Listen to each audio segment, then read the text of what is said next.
Hello friends, global online स्पर्धा परीक्षा YouTube चॅनलमध्ये मनापासून स्वागत. ग्लोबल ऑनलाईन स्पर्धा परीक्षा यूट्यूब चॅनलने कंप्लीट सिरीज लॉन्च केली होती for upcoming B Ed C E T examination 2022साठी.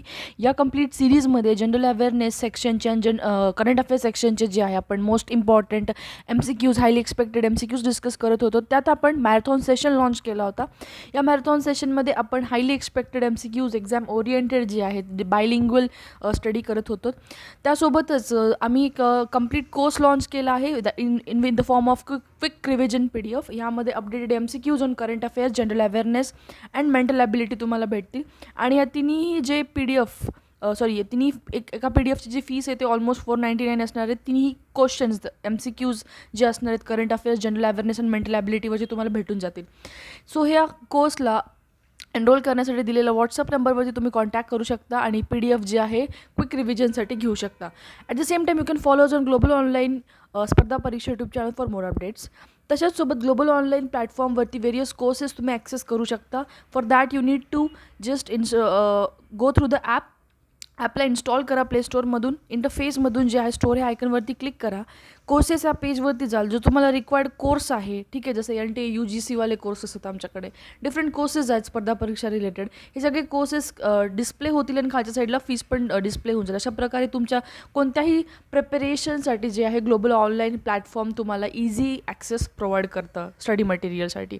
अशा प्रकारे moving on to the very first question of today's lecture. The Indian constituent assembly after the partition had the following number.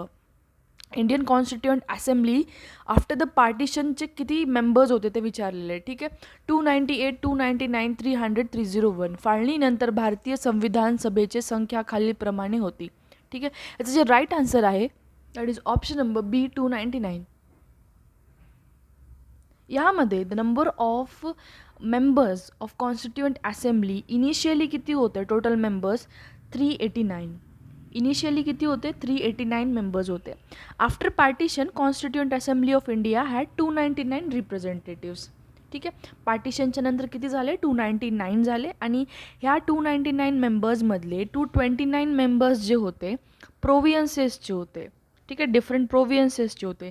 आणि 70 जे members होते they were from the princely states. Okay, the Indian Constituent Assembly after the partition had the following numbers: 389 before partition, after partition 299, आणि त्यामधले 229 members from princely states, 229 members from provinces. ठीक, कशामधून? provinces, आणि 70 from princely states.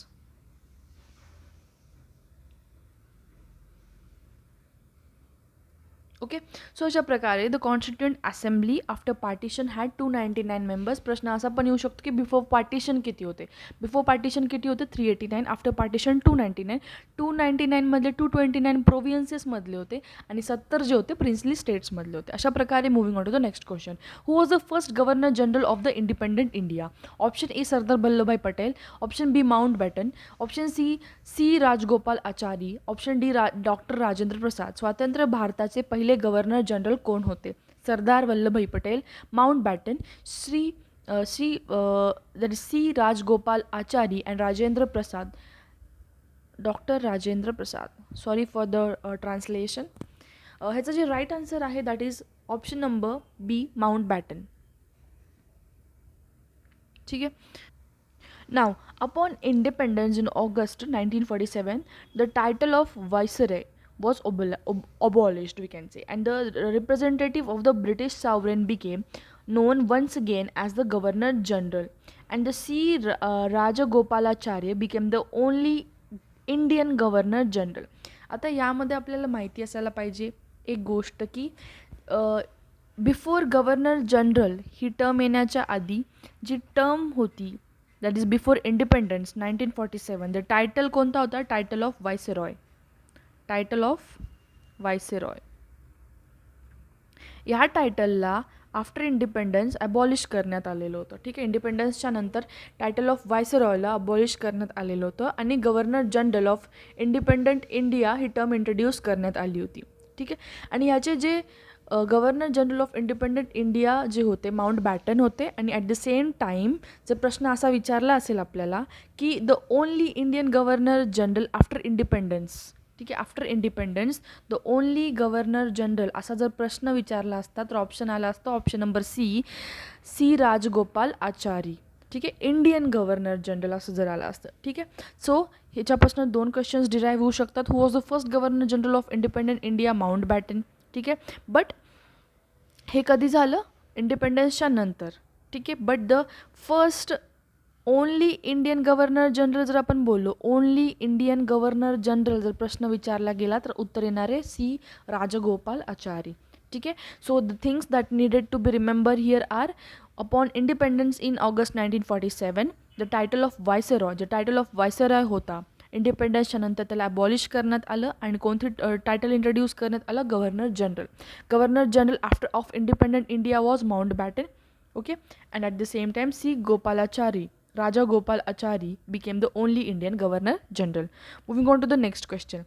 The council states is a house elected every 6 years, house elected every 5 years, house which is permanent, house which is dissolved. राज्य परिषद म्हणजे दर 6 वर्षांनी सभागृहाची निवड, दर 5 वर्षांनी सभागृहाची निवड, घर जे कायम आहे, घर जे विसर्जित केले जाऊ शकते. Right answer to the question is house which is permanent. That is option number C. Now the council of states म्हणजे राज्यसभा. ठीक आहे. काउन्सिल ऑफ स्टेट्स म्हणजे काय? Rajya Parishad. That is Rajya Sabha. Okay. In Indian federal structure जे राज्यसभा आहे, Rajya Sabha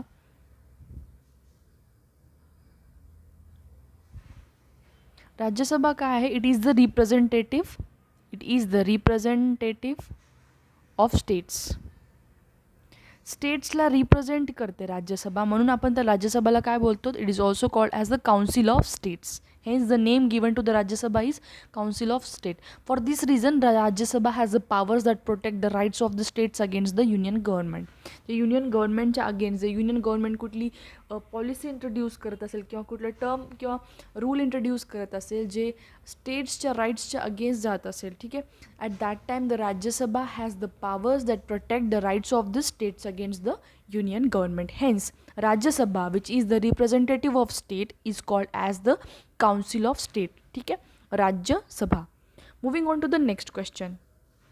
The Supreme Court or High Court commanding a person or a body to that which is his or its duty to do is mandamus, habeas corpus, prohibition or and he last pronounced करता, that is sushurerai. It is like that, sushurerai in the way it is pronounced. Okay. So सर्वोच्च न्यायालय किंवा उच्च न्यायालय एखाद्या व्यक्तीला किंवा संस्थेला जे त्याचे किंवा तिचे कर्तव्य आहे ते करण्याचा आदेश देतो. ऑप्शन नंबर ए आदेश, option number b habeas corpus, option number d मनाई, that is prohibition, and option number D, that is a प्रमाणपत्र. Now the right answer to the question is option number A, mandamus. ठीक है, जे आदेश ज्याला आपण बोलतो. द सुप्रीम कोर्ट और high court commanding a person और a body to do that which is his और its duty to do is mandamus. आता मॅन्डमस काय?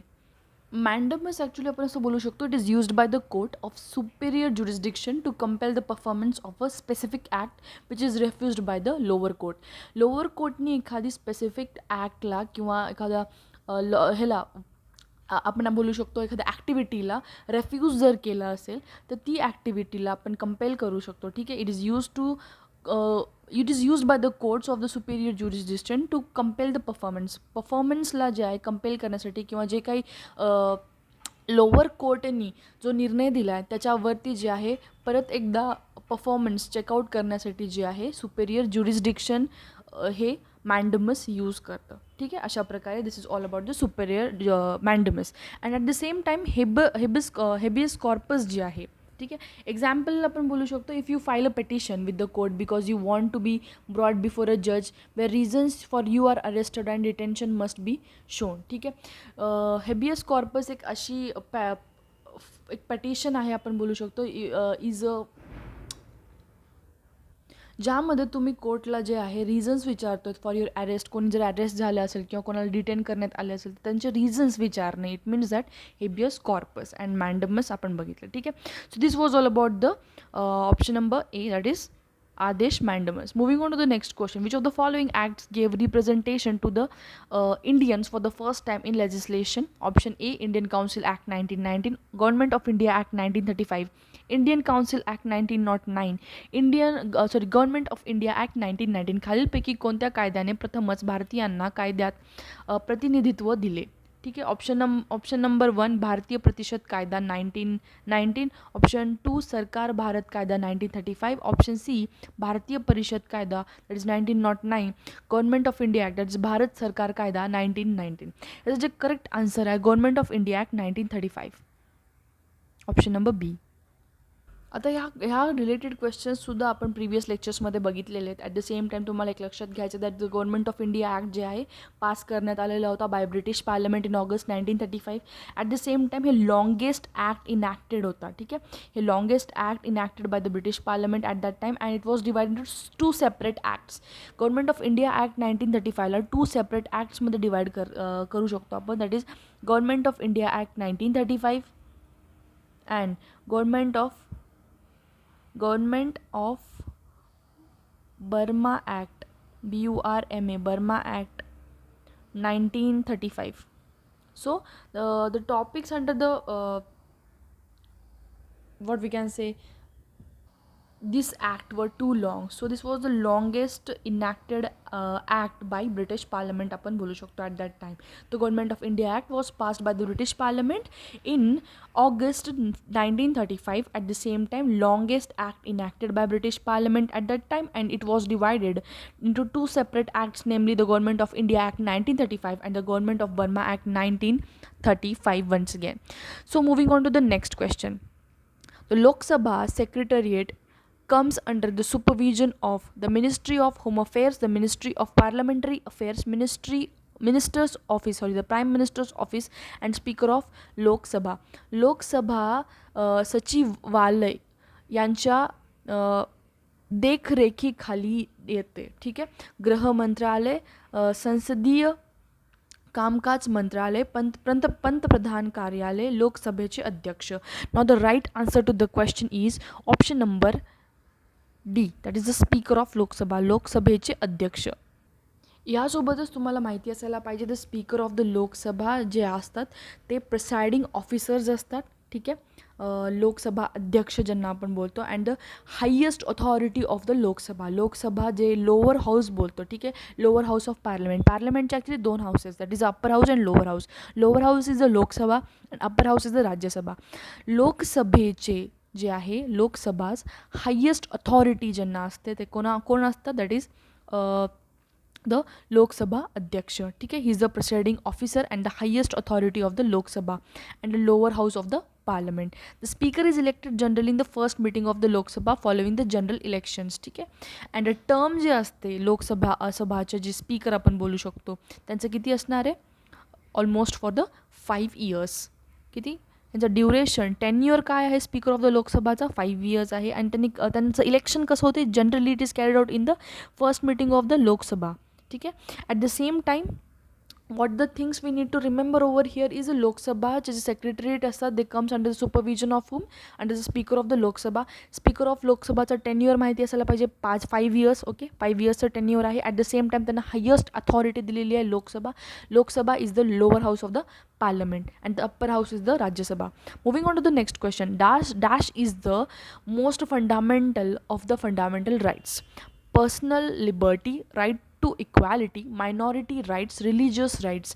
डॅश हा मूलभूत अधिकारांपैकी सर्वात मूलभूत आहे. वैयक्तिक स्वातंत्र्य, समानतेचा अधिकार, अल्पसंख्याक हक्क आणि धार्मिक अधिकार. इट इज अल्पसंख्याक अधिकार. Okay. The right answer to the question is option number A, that is the personal liberty. आता पर्सनल लिबर्टी आणि वैयक्तिक स्वातंत्र्य म्हणजे काय, एखाद्या इंडिव्हिज्युअलच्या विलच्या अकॉर्डिंग त्याला फ्रीली कुठल्याही प्रकारचं रिस्ट्रेन करणं, इम्पोज नाही करणं. ठीक आहे. रिस्ट्रेन इम्पोज नाही करणं किंवा आपण बोलू शकतो कुठल्याही प्रकारचं बॅरियर न क्रिएट करणं आणि त्यांची लाईफ त्यांच्या अकॉर्डिंग जगू देणं. That is the personal liberty of any individual. This is the most fundamental right. जे वैयक्तिक स्वातंत्र्य आहे, ठीक आहे, एखाद्या व्यक्तीचं हा मूलभूत अधिकारांपैकी सर्वात मूलभूत आहे असं आपण मानतो. ठीक आहे. आणि हे फंडामेंटल राईट्समध्ये जे आहे हा क्वेश्चन जो आहे तुम्हाला ॲड करत जायचे, जे जे आपण प्रिव्हियस स्लाईड्समधून घेतलेले आहेत ते आत्तापर्यंतच्या स्लाईड्समधले सगळे क्वेश्चन्स फंडामेंटल राईट्स रिलेटेड जे आहेत नोट डाऊन करायचे आहेत. फॉर एक्झाम्पल कॉन्स्टिट्युएंट असेंब्लीचे ते नोट डाऊन करून घ्यायचे आहेत. ॲट द सेम टाईम अजून आपण डिफरंट जिओग्राफी रिलेटेड काही क्वेश्चन्स बघितलेले आहेत. ठीक आहे. Harappan civilisation, Indus valley civilisation, हे सगळे जे क्वेश्चन्स आहेत तुम्ही जरी एक एक एक एक जरी पेज बनवलात तरी मोर दॅन इनफ असणार आहे. आणि ह्याच्या बाहेर तुम्हाला कुठल्याही प्रकारचं करंट अफेअर किंवा जनरल अवेअरनेस सेक्शनचे क्वेश्चन्स विचारलेच जाऊ शकत नाहीत, कारण आपण ऑलमोस्ट सगळे टॉपिक्स कवर करत आलेलो आहोत. आणि मी तुम्हाला एक गॅरंटी अँड अश्युरिटी देते की ऑलमोस्ट आपण जानेवारी 2022पासूनचे जे करंट अफेअर्स आहेत ते ऑलमोस्ट डिस्कस करत आलेलो आहोत. आणि ॲट द सेम टाईम जे एक फॅक्ट्स असतात, फॅक्च्युअल गोष्टी ॲज अन इंडिव्हिज्युअल आपल्याला माहिती असायला पाहिजे किंवा ॲज अ स्टुडंट माहिती असायला पाहिजे, ते पण आपण डिस्कस करत आहोत. Now the responsibility is up to you की तुम्ही किती त्या गोष्टीला रिवाईज करताय, किती त्याला अपडेट घेताय. सो तुम्ही जर हे घेत राहिला तर तुम्हाला इझिली तुमची जे एक्झाम आहे ते इझिली तुम्ही क्रॅक करू शकता. अशा प्रकारे moving on to the next question. Who decides whether a bill is a money or not? A bill is a money bill or not? President of India, Chief Justice of India, Prime Minister, Speaker of Lok Sabha. Bill हे मनी bill आहे की नाही हे कोण ठरवतं? भारताचे राष्ट्रपती, भारताचे सरन्यायाधीश, पंतप्रधान, लोकसभेचे अध्यक्ष. The right answer to the question is option number D, that is the speaker of Lok Sabha. लोकसभेचे अध्यक्ष. नाव स्पीकर ऑफ लोकसभाबद्दल आता आपण last questions previous question discuss केला होता. ठीक आहे. जे सेक्रेटरीएट होते, दिस इज द क्वेश्चन. ठीक आहे. लोकसभाचे जे सेक्रेटरीएट जे कोणाच्या सुपरविजनच्या अंडर येतात हा प्रश्न विचारलेला होता. ठीक आहे. Speaker of the Lok Sabha. आता स्पीकर ऑफ द लोकसभामध्ये अजून एक पॉईंट ॲड करायचा आहे कोणता आपल्याला, की द स्पीकर ऑफ लोकसभा हे पण डिसाईड करतात की वेदर बिल मनी बिल आहे का नाही. ठीक आहे. एक बिल जे आहे एक मनी बिल आहे का नाही डिसाईड कोण करणार आहे? Speaker of the Lok Sabha. Speaker of Lok Sabha decide, that is लोकसभेचे अध्यक्ष जे आहेत ते डिसाईड करतात की एक बिल जे आहे पर्टिक्युलर मनी बिल आहे का नाही. ठीक आहे. अशा प्रकारे moving on to the next question. India has been described as the union of states, federation of states, confederation of states और सेंट्रलायझेशन ऑफ स्टेट असे भारताचे वर्णन केले आहे. कशा प्रकारे? ठीक आहे. राज्यांचे संघटन, राज्याचे फेडरेशन, राज्यांचे संघराज्य, राज्यांचे केंद्रीकरण. आता India is a union of states. मी तुम्हाला आर्टिकल 1चा क्वेश्चन सांगितलं होतं. India that is Bharat shall be the union of states. ठीक आहे. हा प्रश्न जो प्रिव्हियस सिरीजमध्ये पण झालेला आहे. ज्यांनी ती सिरीज फॉलोअप घेतली आहे त्या सिरीजची त्यांना ते इझिली माहिती असणार आहे. ठीक आहे. त्यांना माहिती असणार आहे. ठीक आहे. आर्टिकल 1 जे आहे, article 1, India that is Bharat, India that is Bharat shall B union of states. ठीक आहे. ह्याच्यावरनं 2 क्वेश्चन्स डिराईव्ह झालेले आहेत. कोणतं? इंडियाला भारत पण बोलल्या गेलेलं आहे. At the same time India has been described as the union of state, that is राज्यांचे संघटन. ओके. सो आर्टिकल 1मधनं हे क्वेश्चन आले. ज्यांनी जो प्रिव्हियस जे आहे आपण बोलू शकतो सिरीजला फॉलोअप घेतलेलं आहे त्या सिरीजमधून त्यांना जे आहे हे क्वेश्चन्स इझिली सॉल्व्ह होऊ शकतं. म्हणून मी तुम्हाला बोलते की जे जे क्वेश्चन्स आपण घेत आहोत त्यांना ॲटलिस्ट एकदा गो थ्रू करा किंवा वेरियस टॉपिक्सच्या थ्रू जे आहे डिव्हिजन करा. आणि ॲट द सेम टाईम तुम्ही जे PDF आम्ही तुम्हाला प्रोव्हाइड करतो आहे त्यामध्ये सुद्धा जे आहे क्वेश्चन फॉर्मॅटमध्ये जे आहे आम्ही तुम्हाला खूप सारे MCQs देणार आहोत. ठीक आहे. मल्टिपल चॉईस क्वेश्चनच्या फॉर्मॅटमध्ये. मग ते पण तुम्ही जे तुमच्या नोट्समध्ये जे आहे एकदा फॉलोअप घेऊ शकता, नोट्सच्या थ्रू फॉलोअप घेऊ शकता. आणि ह्याच्या पलीकडे जे आहे कुठल्याही प्रकारचं क्वेश्चन एक्झाममध्ये यूज नाही शकत. ठीक आहे ना. सो एकदा तुम्ही हे जर प्रिपेअर करून गेला तर आम्ही तुम्हाला नक्की खात्री देऊ जे PDF प्रिपेअर केलात तर की बाबा ह्याच्या पलीकडे कुठल्याही प्रकारचा क्वेश्चन येणार आहे नाही. ठीक आहे. So the very first thing ह्याच्यात लक्षात ठेवायचं आहे की India that is the Bharat, ह्याच्यावर एक क्वेश्चन येऊ शकतो. इंडियाला भारत पण बोलतात, it shall be the union of states. आणि second thing, India is a union of state and it is a sovereign secular democratic republic. ज्यांना आता कॉन्स्टिट्यूशन माहिती आहे, ठीक आहे, त्यांना थोडे बहुत आयडिया असणार आहे sovereign secular democratic Republic, parliamentary system of government काय आहे काय नाही. तर ज्यांचं पॉलिटिक बिलकुल बॅकग्राऊंड नाही आहे त्यांना एक बेसिक लक्षात ठेवायला पाहिजे that is the India is a union of state and ते कसं असणार आहे सॉवरेन सेक्युलर असणार आहे democratic Republic with a parliamentary system of government. हे जे थॉट्स होते जे आहे परत हे कोणी कशात ठेवण्यात आलेले होते कॉन्स्टिट्यूशनमध्ये. ठीक आहे. Moving on to the next question. India derives its name from the Hindus, the Aryans, Lord Indra, the river Indus. डॅशवरनं जे आहे भारत हे नाव पडलेलं आहे हिंदू, आर्यन, भगवान इंद्र आणि सिंधू नदी. Right answer to the question is option number D, that is Sindhu नदी, हिंदू, हिंडस. ओके, सिंधू नदी जे आहे river Indus, Indus, Sindhu river जे आहे ह्या रिव्हरपासनं the name India has been originally derived. ठीक आहे. Moving on to the next question. The Indus Valley civilization belongs to Paleolithic age, Mesolithic age, Neolithic age and Chalcolithic age. Sindhu संस्कृतीची dash आहे. ठीक आहे. पुरा पाषाण युग, मेसेलिथिक युग, निओलिथिक युग आणि चाल्कोलिथिक युग प्रश्न विचारलेला आहे. ठीक आहे. The right answer to the question is option number C, neolithic age. Neolithic एजला जे आहे इंडस व्हॅली सिव्हिलायझेशन बिलॉंग करते. ॲट द सेम टाईम तुम्ही निओलिथिक एजमध्ये जे गोष्टी लक्षात ठेवायच्या त्या निओलिथिक एरामध्ये आपण बोलू शकतो जे ह्युमन्स होते त्यांनी हंटर गॅदरिंग लाईफस्टाईल म्हणजे जे शिकार करायचे ते त्यांची जे लाईफस्टाईल होती शिकार करून त्यांचं जे जेवण जे सोर्सेस गाठायचे ते बंद करण्यात आलेलं होतं आणि त्यांनी जे आहे कंप्लीट फार्मिंगकडे त्यांची लाईफस्टाईल वळवली होती. ठीक आहे. निओलिथिक एरामध्ये ही पण एक गोष्ट लक्षात ठेवू शकतो की इंडस व्हॅली सिव्हिलायझेशन जे आहे कोणत्या एराला बिलॉंग करते, निओलिथिक एजमध्ये बिलॉंग करते. At the same time Neolithic एजमध्ये आपण काय बघतो की जे हंटर गॅदरर्स होते, हंटर गॅदरर्स, ठीक आहे, ते त्यांची लाईफस्टाईल चेंज करून कशाकडे वळत होते, फार्मिंगकडे वळत होते. ठीक आहे. This is all about the neolithic age that should be remembered on the exam point of view आपण बोलू शकतो. ठीक आहे. इंडस व्हॅली सिव्हिलायझेशन जे आहे निओलिथिक एजला बिलॉंग करते. At the same time Neolithic एजमध्ये जे आहे हंटर गॅदरिंग बंद करण्यात आली होती आणि फार्मिंग जे आहे त्याच्याकडे सुरुवात करण्यात आलेली होती. विच वेदा हॅज 10 मंडल्स, 1028 सक्ता अँड 10,580 रिचार्ज. ठीक आहे. ऋग्वेदा, यजुर्वेदा, सामवेदा, अथर्ववेदा कोणत्या वेदात 10 मंडळ 1028 सकट अँड 10,580 ऋचा आहेत. ठीक आहे. Rigveda, Yajurveda, Samaveda, Atharvaveda. The right answer to the question is option number A, Rigveda. ऋग्वेदामध्ये जे आहे ऑलमोस्ट 10 मंडळाज अँड 1028 सक्त अँड 10,580 रिचार्ज आहेत. ठीक आहे. Moving on to the next question. Bead making workshops are found in Lothal and Rangpur, Lothal and चाहुदारो.